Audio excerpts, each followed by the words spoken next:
हाँ बेटा, बहुत आराम मिल रहा है। थोड़ा और जोर से। हाँ बस, वहीं पर।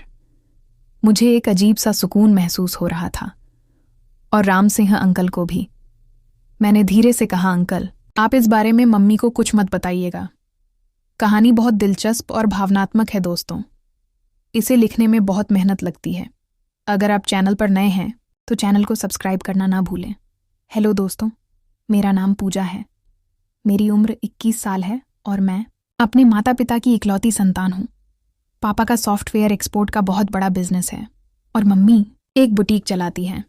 चंडीगढ़ में हमारा एक सुंदर सा घर है जिसमें 3 गाड़ियां और उनको रखने के लिए एक बड़ा गैराज है। पापा अपनी कार खुद चलाते हैं, जबकि मेरे और मम्मी के लिए एक ड्राइवर है जिनका नाम राम सिंह जी है। मैं उन्हें अंकल कहकर ही बुलाती थी, लेकिन उनका व्यवहार मेरे प्रति थोड़ा अजीब सा रहता था। मैंने हाल ही में अपनी बीकॉम की पढ़ाई पूरी की थी और मेरा एमकॉम का एंट्रेंस एग्ज़ाम भी अच्छे नंबरों से पास हो गया था। मुझे शहर के एक नामी कॉलेज में एडमिशन मिल गया। कॉलेज घर से लगभग 10 किमी दूर था, इसलिए मैं अक्सर सिटी बस से ही आना जाना करती थी।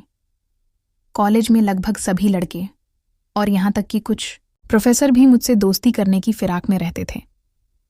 मेरे पास हमेशा से एक अच्छा स्मार्टफोन था और मुझे नए लोगों से मिलना जुलना पसंद था।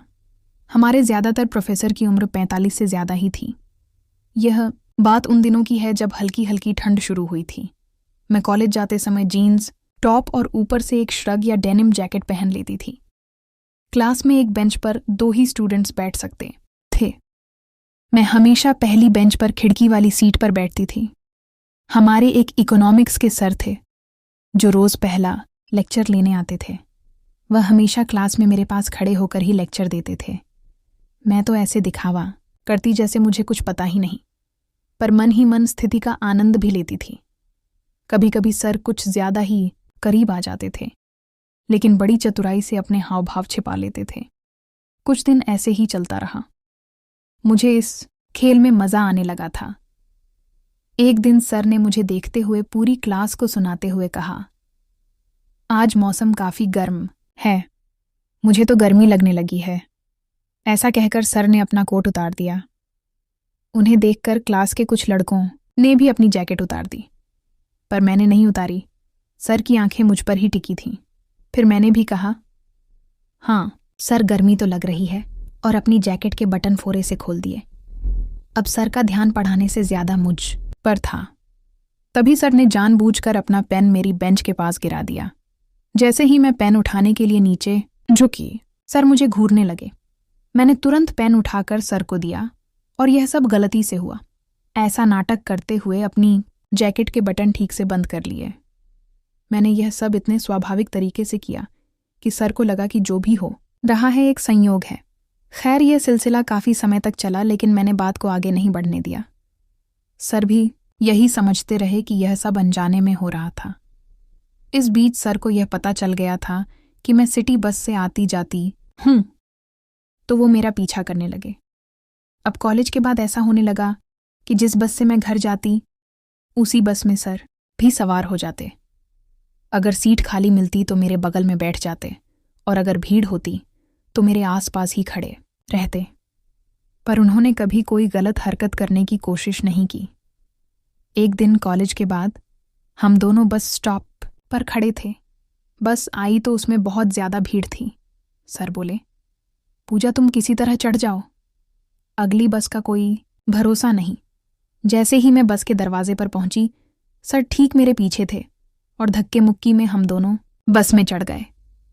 भीड़ के कारण सर मेरे बहुत करीब खड़े थे। बस के झटकों से उनका शरीर मुझसे टकरा जाता था। मुझे यह सब बहुत अजीब लग रहा था, पर मैं कुछ कर भी नहीं सकती थी। मैंने पीछे मुड़कर सर को गुस्से से देखा तो वह थोड़ा असहज होकर पीछे हट गए। कुछ हफ्तों बाद पता चला कि सर का ट्रांसफ़र किसी दूसरे शहर में हो गया है। छुट्टियों के बाद कॉलेज फिर से शुरू हुआ और मुझे वो पुरानी बातें याद आने लगीं। कई लड़कों ने मुझे प्रपोज़ किया, पर मैंने किसी में दिलचस्पी नहीं दिखाई। मैंने किसी को अपना नंबर तक नहीं दिया, क्योंकि मैं कोई झंझट नहीं चाहती थी। कॉलेज शुरू होने पर मैंने कुछ नए कपड़े खरीदे, जिनमें जीन्स टॉप और कुछ सलवार सूट थे। एक दिन मैं कॉलेज से आकर अपने कमरे में पढ़ रही थी। तभी मम्मी ने कहा, चलो ग्रोसरी स्टोर तक चलते हैं, घर का कुछ सामान लाना है। मैं तैयार होकर अपना पर्स लेकर नीचे आ गई।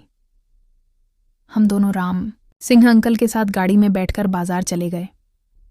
हमने घर का राशन और कुछ अन्य ज़रूरी सामान खरीदा और उसे गाड़ी की डिक्की में रखकर घर की ओर लौटने लगे। रास्ते में मम्मी के फ़ोन पर उनके एक क्लाइंट का ज़रूरी कॉल आ गया और उन्हें तुरंत बुटीक पर जाना पड़ा। मम्मी ने मुझसे कहा, तुम और अंकल घर जाओ और हाँ, पीछे ही बैठना, मैं यहाँ से कैब ले लूँगी। वह कैब लेकर चली गई। अब गाड़ी में मैं और ड्राइवर अंकल ही थे। तभी मेरे दिमाग में एक शरारत सूझी। मैं अपने ड्राइवर अंकल के बारे में बता दूं। उनकी उम्र 55 से 56 के करीब होगी।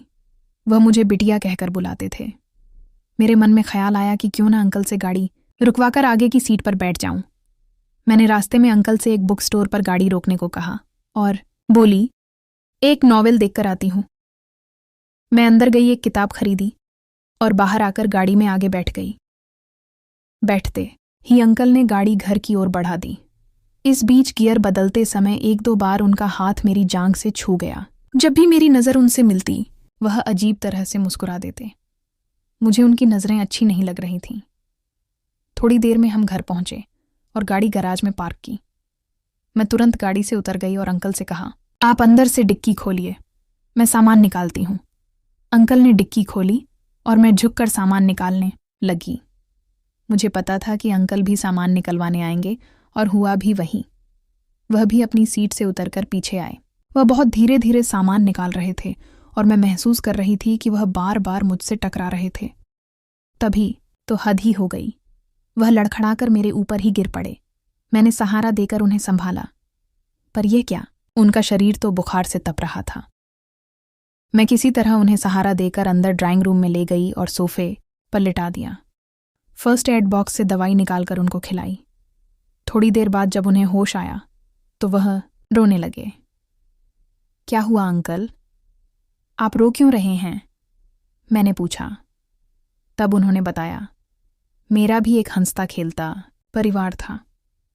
तुम्हारी ही उम्र की मेरी एक बेटी थी जो मेरा बहुत ख्याल रखती थी। आज उसकी बहुत याद आ रही है क्योंकि मेरे सिर में सुबह से ही बहुत तेज दर्द हो रहा है। अगर वह होती तो मेरे सिर की मालिश कर देती और मुझे आराम मिल जाता, पर अब ऐसा नहीं हो सकता क्योंकि पिछले साल डेंगू ने मुझसे मेरी बेटी छीन ली। ये कहकर अंकल फूट फूट कर रोने लगे। मैंने अंकल को पानी पिलाया और फिर उनसे बोली, मैं आपके सिर की मालिश कर देती हूँ, आप मुझे अपनी बेटी ही समझिए। अंकल बोले, नहीं बिटिया, आप नहीं। मैडम को पता चल गया तो मेरी नौकरी चली जाएगी। मैंने उनकी एक न सुनी और उन्हें सोफे पर बैठाकर तेल ले आई। अंकल मना करते रहे, पर मैंने धीरे धीरे उनके सिर की मालिश शुरू कर दी। थोड़ी देर बाद, हाँ बेटा, बहुत अच्छा लग रहा है, अंकल बोले। अंकल को बहुत सुकून मिल रहा था। तुम बहुत अच्छी हो बेटी। फिर अंकल ने अनुरोध किया, थोड़ा जोर से और जोर से दबाओ बेटा, दर्द बहुत ज्यादा है। मैं अपनी पूरी ताकत से मालिश करने लगी। अंकल ने आंखें बंद कर ली थीं। उन्हें बहुत आराम मिल चुका था। मुझे उस पल एहसास हुआ कि बड़ों की सेवा करने में जो सुख है वह दुनिया में कहीं नहीं है। मैंने कहा, अंकल आप इस बारे में मम्मी को कुछ मत बताइएगा। 15 मिनट बाद हम दोनों अपने अपने काम में लग गए। मैं अपने कमरे में चली गई और अंकल ने गाड़ी साफ की। कैसी लगी आपको यह कहानी? कमेंट करके ज़रूर बताइएगा। मिलते हैं अगली कहानी में। धन्यवाद।